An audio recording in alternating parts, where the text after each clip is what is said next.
Capítulo 14 – Assalto inesperado. A região, áspera, ressequida, constituída de terra argilosa que se fendia sob a ação do calor, parecia totalmente deserta.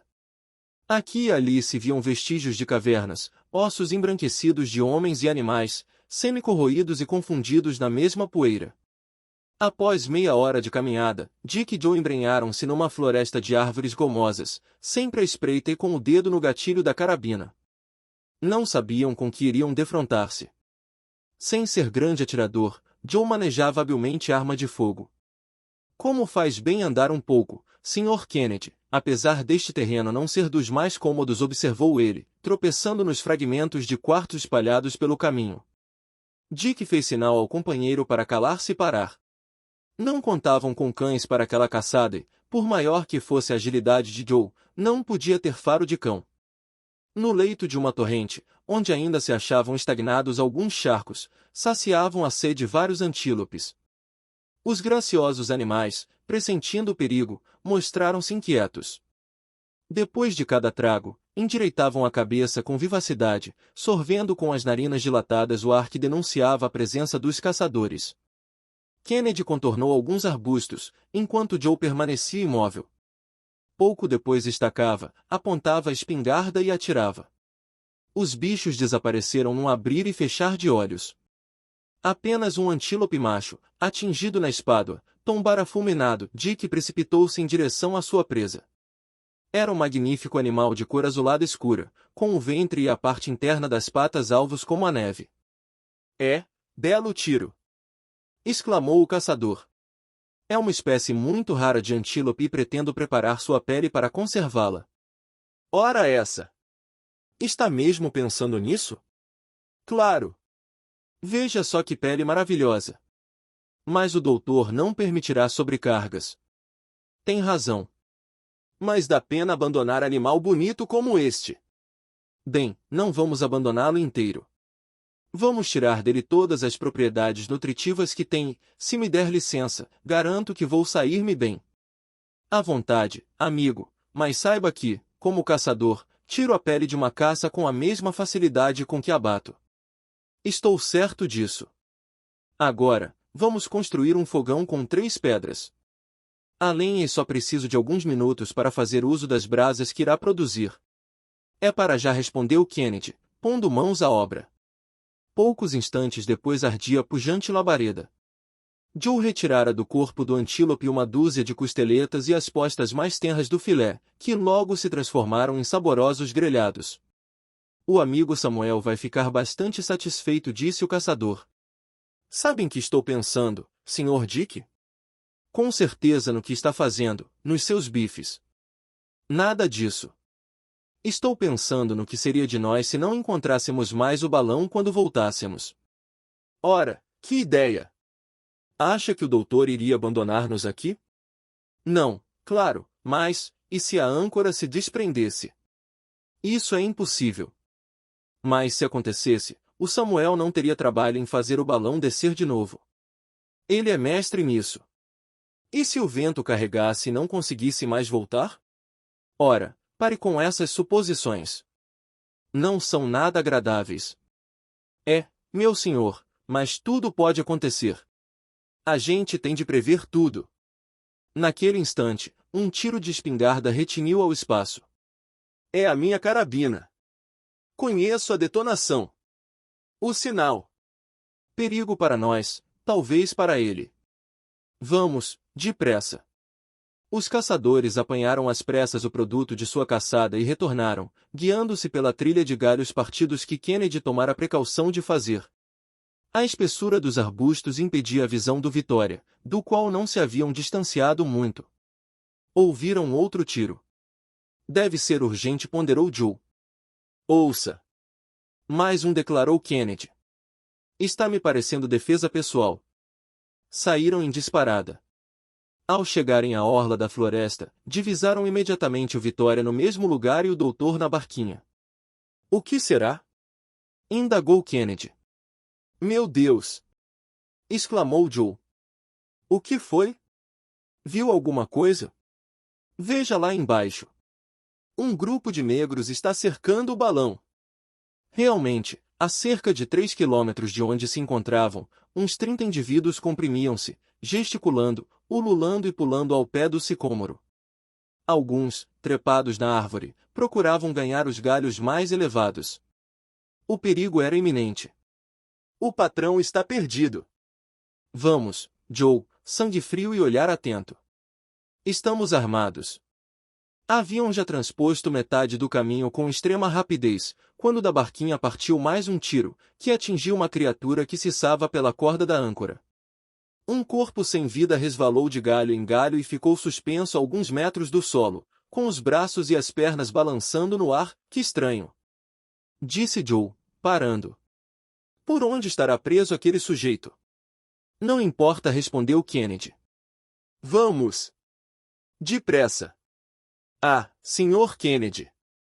Exclamou Joe, explodindo numa gargalhada. Ficou preso pela caudal é um macaco. São todos macacos. Melhor do que se fossem homens, observou Kennedy, avançando para o bando que uivava sem parar. Era um grupo de temíveis cinocéfalos, ferozes e selvagens, de aparência terrível, com seus focinhos de cão. Alguns tiros de carabina puseram-nos em debandada, somente permanecendo alguns tombados ao solo, inanimados. Imediatamente, Kennedy acercou-se da barquinha, enquanto Joe subia pelo sicômoro e desprendia a âncora. Minutos mais tarde, o Vitória elevava-se no espaço, dirigindo-se para o leste sob o impulso de vento moderado. Quase houve um assalto, comentou Joe. Pensamos que estivesse sendo atacado pelos indígenas.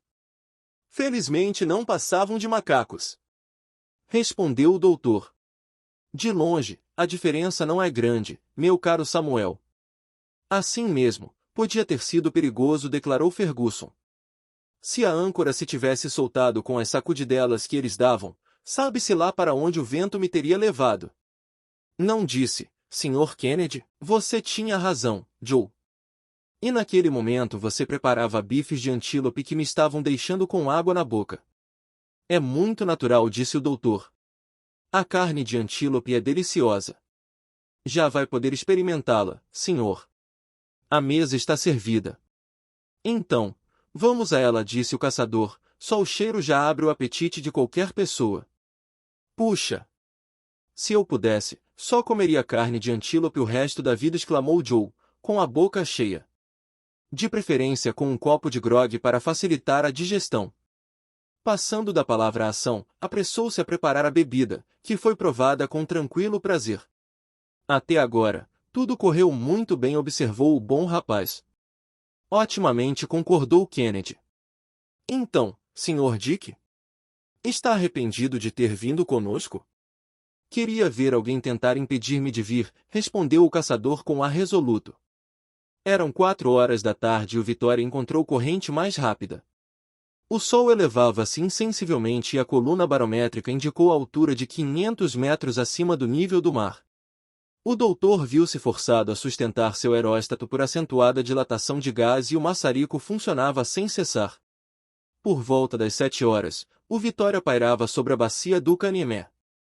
O doutor logo reconheceu aquela vasta extensão de terreno desbravado, com suas aldeias perdidas entre baobás e cabaceiros. Lá ficava a residência de um dos sultões da região de Ugogo. Depois de Caniemé, o terreno tornou-se árido e pedregoso. Mas ao cabo de 1 hora de viagem, a vegetação ressurgiu em toda a sua plenitude. O vento descambava com o dia e a atmosfera parecia prestes a adormecer. O doutor fez baldadas tentativas para encontrar corrente em diferentes altitudes. Em vista da placidez da natureza, decidiu passar a noite nos ares e por medida de segurança elevou-se a perto de 300 metros. O Vitória mantinha-se imóvel e a noite magnificamente estrelada mergulhou em silêncio absoluto.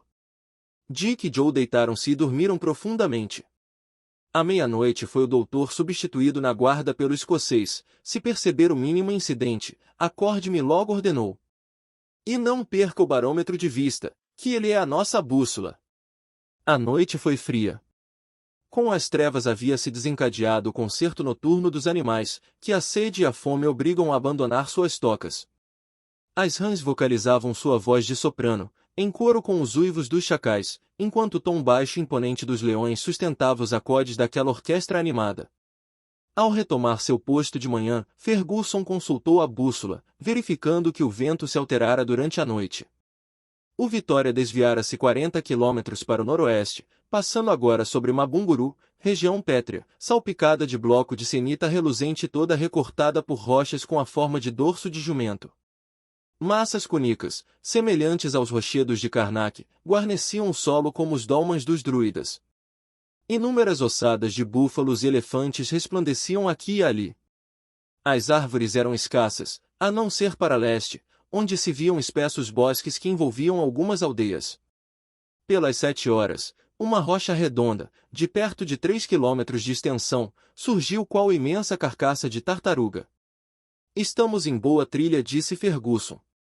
Ali está Giel e Lamcoa, onde vamos parar por algum tempo. Preciso renovar a provisão de água que alimenta meu maçarico. Tratemos de enganchar em algum lugar. Há poucas árvores, ponderou o caçador. Vamos tentar assim mesmo. Joe, atire as âncoras. O balão, perdendo gradualmente sua força ascensional, aproximou-se da terra. O gancho de uma das âncoras agarrou-se a uma fenda de rocha e o Vitória imobilizou-se. Como é natural, o doutor não apagava inteiramente o maçarico durante suas paradas. O equilíbrio do balão fora calculado com relação ao nível do mar. Ora, o terreno era em declive, achando-se a 200 metros de elevação, o balão tenderia a descer. Assim, tornava-se necessário sustentá-lo por meio de certa dilatação do gás. Somente no caso de completa ausência de vento, poderia o doutor deixar a barquinha pousar inteiramente na terra, quando o aeróstato, deslastrado de peso considerável, conseguiria manter-se sem o auxílio do maçarico. Os mapas indicavam imensos poços sobre a vertente ocidental de Giel e Lacoa. Para lá dirigiu-se Joe, carregando o barril com capacidade para 50 litros. Encontrou sem dificuldade o local indicado, a pequena distância de aldeia desabitada. Fez sua provisão de água, retornando em menos de 3/4 de hora. Nada vira de extraordinário, salvo imensas armadilhas para elefantes. Chegou mesmo a cair no interior de uma delas, enquanto examinava a carcaça semi-carcomida que lá havia. Trouxe da excursão uma espécie de néspera, que os macacos comiam com avidez.